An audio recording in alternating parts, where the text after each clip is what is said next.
Hello dear learners, welcome back to Abit Shiksha.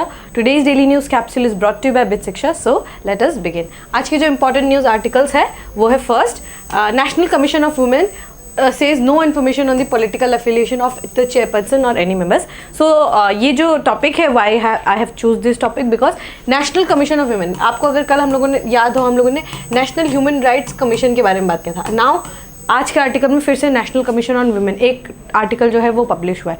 So you can see the trend right कि किस I told you कि constitutional and non constitutional bodies पे बहुत समय से जो है we are seeing questions on constitutional and non constitutional body.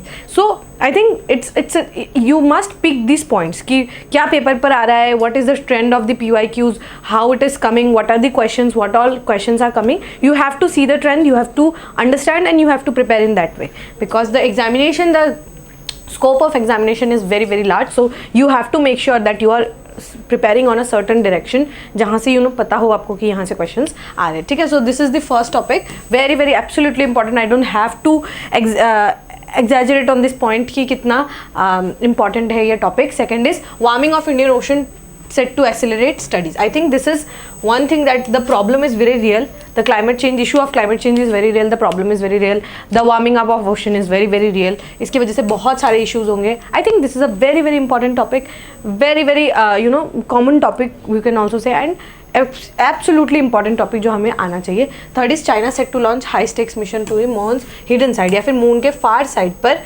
Side पर ये चाइना जो है मिशन अपना लॉन्च करने वाली है. So I think these all three news are very very important and हमको सब न्यूज़ को अच्छे से एक एक बार करना होगा. First is national commission of women पे आया है. ठीक है, सो बेसिकली न्यूज़ में क्या आया है कि जो चेयरपर्सन है ऐसा एलिजेड था, एक RTI फाइल किया गया था. सो ये एलिजेड था कि जो नेशनल कमीशन ऑफ वुमेन है they are associated with a certain political party. So हमें ये न्यूज़ जो आर्टिकल है उसमें उन्होंने रिप्लाई में लिखा है कि no we are not associated with any particular political party. उन्होंने बस ये रिप्लाई में दिया है, बट हमें वो जानने की ज़रूरत नहीं है. वी हैव टू नो कि what is national commission for women. ठीक है, so national commission for women जो है ये आपका जो है नेशनल कमीशन जो एक्ट है, ठीक है, ये 1990 पे लाया गया था. 1990 पे ये एक्ट लाया गया था और ये एक स्टैट्यूटरी बॉडी है. ठीक है, कॉन्स्टिट्यूशनल बॉडी नहीं है, स्टैट्यूटरी बॉडी है. स्टैट्यूटरी बॉडी मैंने आप लोगों को बार बार बताया है, स्टैट्यूटरी वो बॉडी होती है जो एक एक्ट के द्वारा उसको पावर मिला है, जैसे FSS food safety and security act. So उस एक्ट के तहत जो बॉडी बनाया गया दैट इज FSSAI, वो क्या है, एक स्टैट्यूटरी बॉडी है because it derives it's power from a certain act. ठीक है, similarly national commission of women it is also a statutory body because it derives it's power from the आपका act. ठीक है, विच एक्ट, नेशनल वुमेन आपका जो है NCW act, national commission for women act 1990 के द्वारा जो है ये पावर डिराइव करता है and ministry of women and child development के अंदर ये बॉडी आती है. ऑब्वियसली अंडरस्टैंडेबल है कि विमेन के रिलेटेड बॉडी है, देन वुमेन जो ministry of women and child development है उस बॉडी के अंदर आती होगी. ठीक है, the chairperson and members of the commission are nominated by the government of India.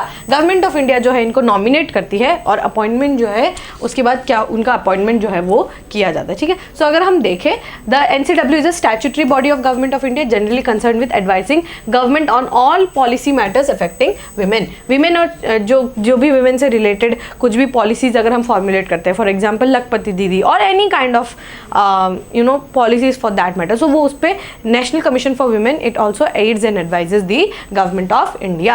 It was established in January 1992. 1992 में इसको बनाया गया था और इसको नेशनल कमीशन फॉर वुमेन जो एक्ट है, national commission for women act जो 1990 में बनाया गया था उसके तहत अपने पावर को डिराइव करती है. 1992 में ये बॉडी को बनाया गया था. The objective of national commission of women is to represent the rights of women in India and to provide a voice for their issues and concerns. अपने इशूज और कंसर्न्स को जो है ये वॉइस करते हैं.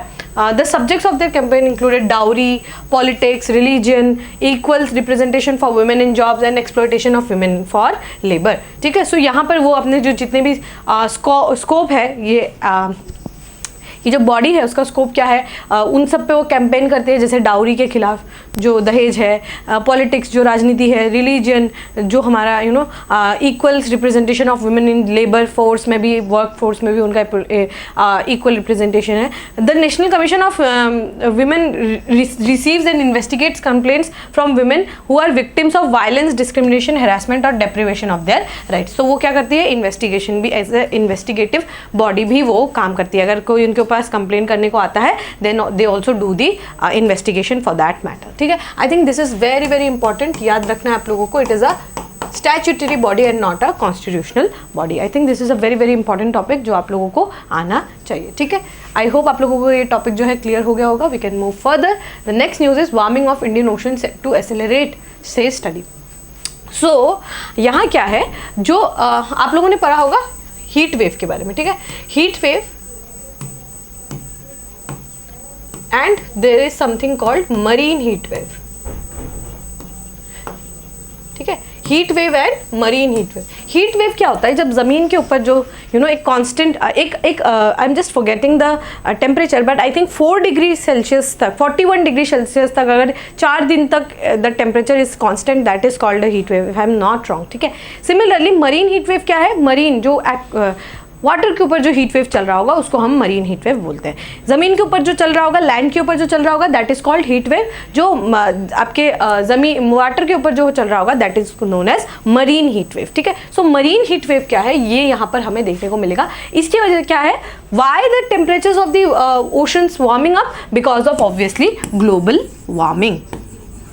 ग्लोबल वार्मिंग के कारण क्या हो रहा है, ग्लोबल वार्मिंग के कारण क्या हो रहा है, यहाँ पर ये जो हमारा सी सरफेस का टेम्परेचर है, सी सरफेस टेम्परेचर जो है ये बहुत ज़्यादा इंक्रीज हो जाता है। ठीक है, ग्लोबल वार्मिंग होगा, ग्लोबल वार्मिंग की वजह से क्या है, सी सरफेस टेम्परेचर में आपको इंक्रीज देखने को मिलेगा। ठीक है, एंड देन ये इंक्रीज की वजह से क्या होगा, there are certain problems that is associated with sea surface temperature का इंक्रीज होना। सबसे बड़ा प्रॉब्लम जो है that is cyclone. Cyclone genesis अगर आप लोगों ने पढ़ा हो, साइक्लोन जेनेसिस अगर आपने ज्योग्राफी से पढ़ा हो, the first step of forming a cyclone is एक optimal temperature that is 27 degree Celsius तक होना चाहिए, तब जाके first stage of cyclogenesis it get completed. ठीक है, अगर आपका ऑप्टिमम टेम्परेचर अगर इस 27 डिग्री से कम है देन साइक्लोन फॉर्मेशन नहीं होता है। बट ये attribute has been aggravated, why, because of global warming. Global warming इतना ज़्यादा हो रहा है कि 27 डिग्री टेम्परेचर आराम से हो रहा है। ठीक है, इसीलिए bay of Bengal region and your Arabian sea का रीजन में यू विल सी मैनी जो साइक्लोन जो है बहुत ज़्यादा जो है इंटेंस साइक्लोन फॉर्म हो रहा है, और साथ ही बहुत ज़्यादा नंबर्स में भी हमारा साइक्लोन जो है वो फॉर्म कर रहा है। Why because this rise of sea surface temperature. First thing first. Second is यहाँ पर क्या होगा, अगर हम यहाँ पर लिखे what are the effects of this water warming. First हमने क्या देखा, marine heat wave, marine heat wave देखा। सेकेंडली हमने क्या देखा, हमने देखा साइक्लोन फॉर्मेशन, साइक्लोन फॉर्मेशन। ठीक है, थर्ड क्या है, coral bleaching, coral bleaching. Corals क्या होते हैं, आप लोगों ने बहुत बार मूवीज वगैरह में भी देखा होगा, एक पॉलिप होता है। एक पॉलिप जो है वहां पर दो जो है एनिमल का सिम्बायोटिक रिलेशनशिप जो चल रहा होता है, जूजैंथली एंड आपका पॉलिप्स का। ये पॉलिप्स पे जो है ना, ये पॉलिप्स कैल्शियम के बने होते हैं, उसके ऊपर जूजैंथलीज जो है, these are kind of what we can say छोटे से माइक्रो ऑर्गेनिजम्स होते हैं जो ये पॉलिप्स को कलर देते हैं। उसकी वजह से आपको कोरल्स जो है बहुत ब्यूटीफुल कलर्स में, like in yellow colour, in red colour, in black colour आपको कोरल्स देखने को मिलेंगे। अब ये कोरल्स ब्लीचिंग क्या होता है कि अगर उस कोरल पे अगर बहुत फॉर सम रीजन अगर वो इफ दे शेड दिस जूजैंथलीज, या फिर एक जूजैंथली का डेथ हो जाए या फिर पॉलिप्स का डेथ हो जाए, उसकी वजह से वो कलर क्योंकि फेड हो जाता है एंड आखिर में कुछ एक स्केलेटन के जैसे बच जाता है, उसको हम क्या बोलते हैं, कोरल ब्लीचिंग। ठीक है, coral bleaching happens why, because अगर आपका सी का जो है कोरल जो फॉर्मेशन होता है ये वार्म वाटर पे नहीं होता, कोल्ड वाटर पे फॉर्म करता है। अब वार्म अगर टेम्परेचर जो है, अगर आपका अगर कोरल जो है कोल्ड वाटर पे फॉर्म करता है और अगर आपका टेम्परेचर बढ़ जाए वाटर का, तो उसकी वजह से क्या होगा, कोरल ब्लीचिंग होगा। ठीक है, कोरल ब्लीचिंग होगा, हम लोगों का लॉस ऑफ बायोडाइवर्सिटी होगा, लॉस ऑफ बायोडाइवर्सिटी होगा। उसके बाद क्या हो सकता है, अगर लॉस ऑफ बायोडाइवर्सिटी होगा, ठीक है। फाइटोप्लैंक्टन्स एंड ज़ूप्लैंक्टन्स का डेथ होगा। फाइटोप्लैंक्टन एंड ज़ूप्लैंक्टन्स का डेथ होगा। उसके बाद एक साइकिल चलता है, आपको पता है ये जो साइकिल चलता है ना कि warm water, upwelling of warm water, cool water, downwelling of warm water, ये साइकिल की वजह से क्या है, वो जो मरीन बायोडाइवर्सिटी वो they continue to live. But ये जो साइकिल है, ये साइकिल जो है इट विल बी इफेक्टेड। बहुत ज़्यादा गर्म पानी अंदर चले जाएगा, बहुत ठंडा पानी ऊपर आएगा, फिर गर्म पानी ठंडा पानी, so it will have an effect. And one more issue is algal Bloom. Algal Bloom मतलब एल्गी का जो ब्लूम होता है, उसकी वजह से क्या है, आप लोगों ने देखा होगा कोई भी अगर पुराना अगर कोई लेक है, अगर आप कभी बहुत समय के बाद अगर वहाँ जाके देखेंगे तो ग्रीन कलर का एक परत चढ़ जाता है, ठीक है। वो ग्रीन कलर के परत की वजह, उसको हम क्या बोलते हैं, एल्गल ब्लूम या फिर एल्गी ब्लूम, ठीक है। सो इस एल्गी ब्लूम की वजह से क्या होता है, सबसे पहला तो सन रेज नहीं पहुंचेंगी नीचे में, because the green colour will stop the sun rays नहीं पहुंचेंगे नीचे के जो प्लांट्स है वो they will die, they won't have enough oxygen, because oxygen कैसे आता है, if there is sun rays के बाद जो फर्स्ट वाटर लेवल पे देर वुड बी ऑक्सीजन, वो ऑक्सीजन ही नीचे नहीं जा पाएगा because algal bloom. So algae का ब्लूम जो है यहाँ पर हो जाएगा, ठीक है। सो देर आर मैंने आप लोगों को यहाँ पे बहुत सारे पॉइंट्स बता दिए, इससे बहुत सारे पॉइंट्स आप डिराइव और कर सकते हैं, ठीक है। ये तो मैंने अभी आप लोगों को बताया, फाइटोप्लैंक्टन मर जाएंगे, लॉस ऑफ बायोडाइवर्सिटी होगा, कोरल ब्लीचिंग हो जाएगा, ocean, marine heat waves, algal Bloom cycle जो है, वो जो साइकिल मूवमेंट है वो भी यहाँ पर इफेक्ट करेगा। सो ये क्या है, इसके वजह से क्या है, बिकॉज ऑफ दिस यहाँ पर क्या है आपको देखने को मिलेगा कि बहुत सारे इश्यूज जो है इससे जो है रिलेटेड हो जाएंगे, ठीक है। अगर कांस्टेंट जो है गर्मी जो अगर पड़ी रही इन दिस रीजन, सो सबसे पहले तो साइक्लोन को आपको पता ही है, साइक्लोन अगर आता है तो it causes massive havoc in the region, right. So वो पूरा जो आपका आप कोस्टल जो लैंड एरिया है वो पूरा इम्पैक्टेड रहता है इन दी रीजन, ठीक है। सो उसकी वजह से क्या है, बहुत सारे इशूज जो होता है, लोगों को डिस्प्लेस करना होता है, क्लाइमेट माइग्रेंट्स लोग जब बन जाते हैं, सो दैट इज समथिंग, वो बहुत ज़्यादा यहाँ पर दिक्कत वाली बात हो रही है, ठीक है। सो यहाँ पर क्या है, और हमेशा क्या है कि अगर इस तरीके से ही ग्लोबल वार्मिंग रहा, आई एम सो सॉरी, अगर इस तरीके से ही जो है अगर ग्लोबल वार्मिंग रहा तो यहाँ पर क्या होगा कि अगर यहाँ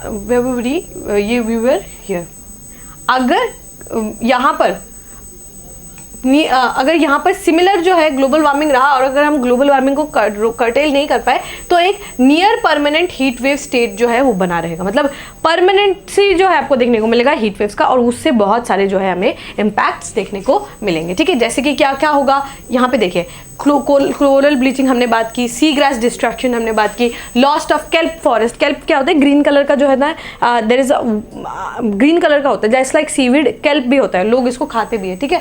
और फिशरी सेक्टर को भी बहुत ज़्यादा यहाँ पर दिक्कत होगी, बिकॉज कॉन्स्टेंटली अगर एक साइक्लोन आते रहेगा, fishes will die, they won't be able to go to the open sea and then fish catch fishes, तो there will be various issues, ठीक है। बहुत सारे जो है यहाँ पर इशूज जो है आपको देखने को मिलेंगे, ठीक है। यहाँ पर क्या है कि आपको याद रखिएगा, यहाँ पर लिखा है the heat content of Indian ocean when measured from surface to the depth of 2000 metres is currently increasing at the rate of 4.5 zetta joule per decade, ठीक है। यहाँ पर क्या है कि जो कॉन्स्टेंटली हमें इंक्रीज देखने को मिल रहा है इंडियन ओशन पे, जो टेम्परेचर है उस पर आपको कॉन्स्टेंट इंक्रीज देखने को मिल रहा है 4.5 जेटा जूल पर सेकेंड। जूल क्या है, एनर्जी का यूनिट है, और एक जेटा जूल जो है वो क्या है, 1 बिलियन ट्रिलियन जूल्स, ठीक है। 1 billion trillion joules is equal to 1 zetta joule, ठीक है। उसके बाद क्या है कि अगर इस तरीके से चलते रहा then we will face a lot of issue, ठीक है। Rising heat content contributes to sea rise level also, ठीक है। सी राइज लेवल कैसा होगा, गर्मी होगी, ग्लोबल वार्मिंग होगा, ग्लेशियर मेल्ट करेंगे, ग्लेशियर मेल्ट होगा, पानी में बहुत ज़्यादा हो जाएगा इन दी रिवर्स आके कहाँ डंप होती है, इन दी सी। सो सी लेवल जो है राइज होगा। उसके बाद क्या है, हीट जो है यहाँ पर क्या है, थर्मल एक्सपेंशन होगा, ठीक है। थर्मल एक्सपेंशन होगा, when water is heated it expands, और अगर थर्मल एक्सपेंशन हुआ तो उसकी वजह से क्या होगा कि वो जो है कोस्टल एरियाज को जाके बहुत ज़्यादा इंपैक्ट करेंगे, और उसके बाद सी आइस मेल्टिंग जो मैंने अभी आप लोगों को बताया, ये सब issues are related to global warming. अगर हम लोग ग्लोबल वार्मिंग को नहीं रोक पाए तो ये सब इश्यूज होगा। मुंबई जैसे जितने भी शहर है वो सब डूब जाएंगे, मुंबई, न्यूयॉर्क, जितने भी आपके कोस्टल टाउन पे जितने बड़े बड़े शहर है, सिटीज़ है, वो सब जो है डूब जाएंगे। ठीक है, आई होप आपको ये टॉपिक जो है ये क्लियर हो गया होगा। We can move to the last topic. Last topic is China set to launch high stakes mission to the moon hidden side. ठीक है, मून का जो फार साइड है वहाँ पर जो है ये जाने वाले चाइना जो है अपना लूनर साउथ पोल, जैसे जब हमने अभी जैसे साउथ पोल पर चंद्रयान लॉन्च किया तो उनका भी एक मिशन है चैंग ई करके। चैंग ई जो मिशन है ये चाइना का है। सो ये चाइना का मिशन जो है 2007 से ही चल रहा है। ठीक है, सो ये जो है ये लोग लूनर एक्सप्लोरेशन करना चाहते हैं और वो मतलब टेक्नोलॉजी जो गैप है मतलब आपको पता होगा most technologically advance countries were US and Russia, तो उनको वो टक्कर देने के लिए 2007 से ही China they were doing this mission Chang'e. ठीक है, सो ये क्या है कि पहली बार उन्होंने 2020 में जो है चाइना ने सैंपल्स मंगवाए थे फ्रॉम मून्स नियर साइड। ठीक है, उसके बाद उन्होंने उसको स्टडी किया और उसके बाद अब वो जो है न्यू जो है अपना जो स्पेसक्राफ्ट है वो they are sending it to the far side of the moon. This week China is expected to launch Chang'e 6 using backup spacecraft। जो है वो Chang'e मिशन को जो है वो 6 जो मिशन है और वो वहाँ पर जाकर सॉइल कलेक्ट करेंगे, रॉक्स कलेक्ट करेंगे फ्रॉम दी आपको पता होगा कि एक साइड है मून का, एक साइड है मून का जो कॉन्स्टेंटली अर्थ की तरफ फेस करता है, एक साइड है मून का जो कॉन्स्टेंटली इट लुक्स लाइक कि वो हमारी तरफ फेस नहीं कर रहा है। ठीक है, that is the south pole of the moon या फिर you can say the far side of the moon. So वहां पर एक्सप्लोरेशन बहुत कम है। नियर साइड में there is good exploration we can say, but जो फार साइड है वहां पर बहुत कम एक्सप्लोरेशन है। सो चैंग ई जो है वो चाहता है कि वो जो far side of the moon है उसको वो स्टडी करे। ठीक है, सो यहाँ पर क्या है, it will be 53 day mission. ठीक है, उसके बाद क्या है कि चैंग ई मिशन जो है दे वुड यहाँ पर क्या होगा और भी यहाँ पर they would study and then वो जो है बाद में जाकर क्रू मिशन भी भेजेंगे। क्रू मिशन से आपको याद आना चाहिए आर्टेमिस मिशन। आर्टेमिस मिशन किसका है, नासा का है। ठीक है, ये crewed mission to the lunar surface है, ये जो है भेजेंगे। ठीक है, उसके बाद यहाँ पर सेम बात की गई है और चैंग ई जो है वो पेलोड्स कैरी करेंगे बहुत सारी कंट्रीज का, which will include France, Italy, Sweden, Pakistan, ये सब जो है पेलोड और रशिया, स्विट्जरलैंड और थाईलैंड, ये सारी कंट्रीज का जो है ये पेलोड्स वहाँ जाके छोड़ेंगे and then they will come back with it। ठीक है, तो चैंग ई जो है they will go to this they will carry the payloads of France, Italy, Sweden, Pakistan and Chang'e 6 में। ठीक है, चैंग ई 6 जो अभी जो जाने वाला है मिशन उसमें फ्रांस, इटली, स्वीडन और पाकिस्तान का जाएगा और चैंग ई 7 का जो मिशन है उसमें रशिया, स्विट्जरलैंड और थाईलैंड का जो पेलोड्स है वो जाएगा। ठीक है, सो आपको याद रखना चैंग ई मिशन किसका है, चाइना का है। ठीक है, सो आई होप आपको ये जो टॉपिक है ये समझ आ गया होगा। याद रखिएगा फार साइड जो है उधर जाके वो एक्सप्लोर करेंगे। ठीक है, all right. With this, we have come to end of today's daily news discussion. If you have liked this discussion, don't forget to give a like and write down in the comment section. We will meet in the next discussion. Till then, take care and thank you.